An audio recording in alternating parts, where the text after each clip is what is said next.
सिकंदर का आक्रमण और उसका प्रभाव। सिकंदर महान, जिसे भारत में सिकंदर के नाम से जाना जाता है, इतिहास के सबसे प्रभावशाली सैन्य नेताओं में से एक था। 334 ईसा पूर्व से 323 ईसा पूर्व तक उसके आक्रमणों ने प्राचीन दुनिया को बदलकर रख दिया।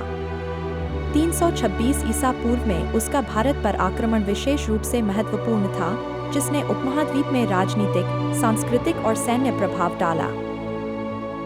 सिकंदर महान, जो मसेडोनिया, वर्तमान ग्रीस का सम्राट था, ने 356 ईसा पूर्व में जन्म लिया था और अपने पिता राजा फिलिप द्वितीय के मरने के बाद ग्रीस में सत्ता संभाली।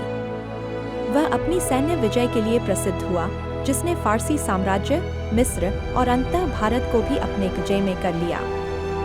भारत पर उसका आक्रमण 326 ईसा पूर्व में हुआ था, जब वह अपने साम्राज्य को और विस्तार देने के लिए भारत की सीमा तक पहुंच चुका था। फारस, मिस्र और मध्य एशिया पर विजय प्राप्त करने के बाद सिकंदर का साम्राज्य भारत के उत्तर पश्चिमी हिस्से तक फैल चुका था, जो आजकल पाकिस्तान के क्षेत्र में आता है। इन क्षेत्रों पर स्थानीय शासकों और फारसी साम्राज्य का शासन था।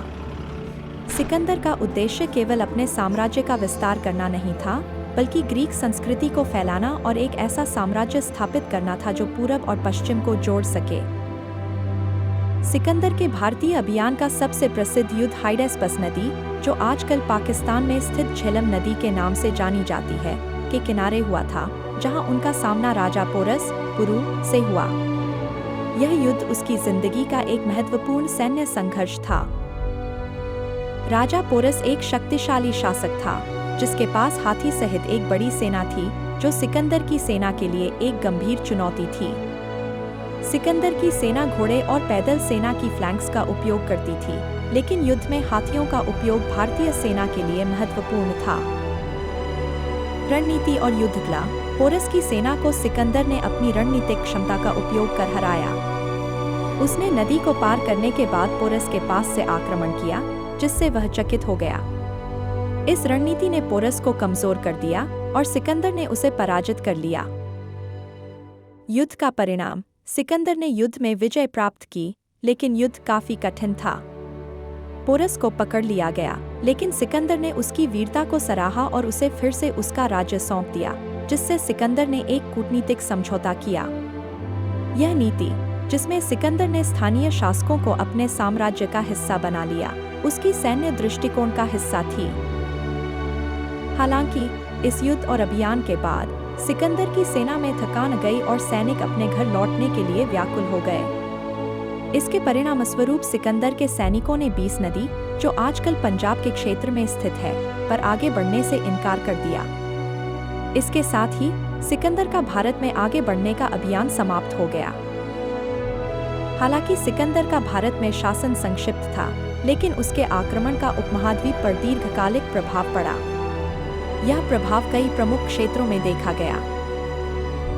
सिकंदर के आक्रमण से पहले भारत के उत्तरी भागों में नंद वंश का शासन था। हालांकि सिकंदर के आक्रमण और स्थानीय शासकों की कमजोरियों के कारण चंद्रगुप्त मौर्य ने 321 ईसा पूर्व में मौर्य साम्राज्य की नींव रखी। मौर्य साम्राज्य ने बहुत बड़े हिस्से में भारत को एकजुट किया, जिससे एक महत्वपूर्ण राजनीतिक बदलाव आया। मौर्य साम्राज्य ने सिकंदर के आक्रमण के बाद की राजनीतिक उथल-पुथल के परिणामस्वरूप भारत में अपनी सत्ता स्थापित की, और यह भारतीय इतिहास में एक महत्वपूर्ण बदलाव था। सिकंदर की नीति में कूटनीतिक कदम भी शामिल थे। उसने कई स्थानीय शासकों से गठबंधन किए और कुछ जैसे राजा पोरस को अपने साम्राज्य का हिस्सा बना लिया। इस कूटनीतिक दृष्टिकोण ने उसे अपनी विजय क्षेत्रों में शासन करने में मदद की, हालांकि उसका शासन संक्षिप्त था। सिकंदर के द्वारा फारस पर विजय प्राप्त करने के बाद फारसी साम्राज्य का उत्तर पश्चिमी भारत पर प्रभाव कम हो गया, जो व्यापार और सैन्य प्रभाव के लिहाज से महत्वपूर्ण था। इससे क्षेत्र में सत्ता परिवर्तन हुआ और राजनीतिक परिदृश्य में बदलाव आया। सिकंदर के आक्रमण का सबसे स्थायी प्रभाव भारत पर ग्रीक संस्कृति के प्रसार के रूप में देखा गया। इसे हेलेनिस्टिक काल कहा जाता है, जिसमें ग्रीक और भारतीय संस्कृतियों का मिलाजुला रूप देखने को मिला। ग्रीक बस्तियां जैसे गांधार, जो आज पाकिस्तान और अफगानिस्तान के क्षेत्र में स्थित है, में ग्रीक कला, वास्तुकला और शासन पद्धतियां फैल गईं। ग्रीक और भारतीय संस्कृति के मिश्रण से एक अद्वितीय कला शैली का जन्म हुआ, जिसे ग्रीको बौद्ध कला कहा जाता। यह कला शैली विशेष रूप से गांधार क्षेत्र में विकसित हुई, जिसमें ग्रीक स्थापत्य और मूर्तिकला के तत्व भारतीय कला में समाहित हो गए। इस कला में बौद्ध चित्रण और ग्रीक शिल्प के मिश्रण को देखा जा सकता है, जैसे बुद्ध की मूर्तियां जिनमें ग्रीक शैली की नकल की गई है। सिकंदर के साथ आए ग्रीक दार्शनिकों और विद्वानों ने भारतीय दार्शनिकों और विद्वानों के साथ बौद्धिक आदान प्रदान किया। हालांकि सीधे प्रमाण नहीं है, लेकिन यह संभव है कि ग्रीक और भारतीय दर्शन के विचारों का आदान प्रदान हुआ, जिससे भारतीय विचारधारा को प्रभावित किया गया। कुछ विद्वान यह मानते हैं कि ग्रीक तर्कशास्त्र और तात्विक विचार भारतीय दर्शन को प्रभावित कर सकते थे, हालांकि यह अभी भी बहस का विषय है। ग्रीक विचारक जैसे यूक्लिड और टोलेमी के विज्ञान और गणित के योगदान भारत में फैल सकते थे, जो भारतीय खगोलशास्त्र और गणित के विकास में योगदान दे सकते थे। ग्रीक ज्ञान, विशेष रूप से भूगोल में, भारतीय विद्वानों द्वारा अपनाया गया और बाद में इसका उपयोग किया गया। सिकंदर की सैन्य रणनीतियां भारतीय युद्ध प्रणाली पर प्रभाव डाल गईं। उसकी फालैंक्स पंक्ति, जिसमें लंबी भाले और पैदल सैनिकों का समूह था, और घुड़सवार सेना का संयोजन भारतीय सेना द्वारा अपनाया गया। इसके अलावा सिकंदर की सेना के युद्ध कौशल और सैनिक संगठन को भारतीय जनरलों द्वारा अध्ययन किया गया और उसे अपनाया गया। सिकंदर के सैन्य अभियानों ने भारतीय सैन्य परंपराओं को प्रभावित किया। भारत में युद्ध हाथियों का महत्वपूर्ण हिस्सा था, और सिकंदर ने युद्ध के दौरान हाथियों का सामना करने के लिए अपनी रणनीतियों को अपनाया। हालांकि सिकंदर ने हाथियों को हराया, भारतीय सेनाओं ने बाद में युद्ध में हाथियों के उपयोग में सुधार किया। सिकंदर के आक्रमणों ने पूर्व और पश्चिम के बीच नए व्यापार मार्ग खोले, जिससे मसाले, रेशम और कीमती धातुओं का व्यापार हुआ। ग्रीक और फारसी व्यापारी और बस्तियां भारतीय व्यापार नेटवर्क का हिस्सा बनी, जिससे भारतीय और पश्चिमी सभ्यताओं के बीच सांस्कृतिक और आर्थिक आदान प्रदान हुआ। ग्रीक समुदायों के भारत में बसने और ग्रीक भारतीय विवाहों ने सांस्कृतिक आदान प्रदान को बढ़ावा दिया। इस मिश्रण से कला, वास्तुकला और विज्ञान के क्षेत्रों में नई दिशा मिली।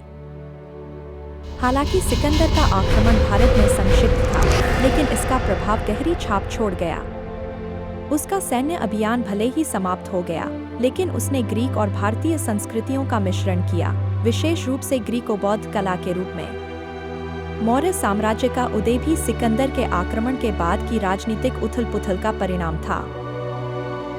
सिकंदर द्वारा भारतीय शासकों के साथ किए गए संवाद और समझौते और उसकी कूटनीति ने भारत में पूर्व और पश्चिम के बीच सांस्कृतिक, दार्शनिक और सैन्य आदान प्रदान की नींव रखी। उसकी विरासत कई वर्षों तक जीवित रही और भारतीय इतिहास के अगले दौर में गहरी छाप छोड़ गई। नवीनतम जानकारीपूर्ण वीडियो के लिए हमारे YouTube चैनल को सब्सक्राइब करें। नोटिफिकेशंस पाने के लिए बेल आइकन दबाएं। धन्यवाद।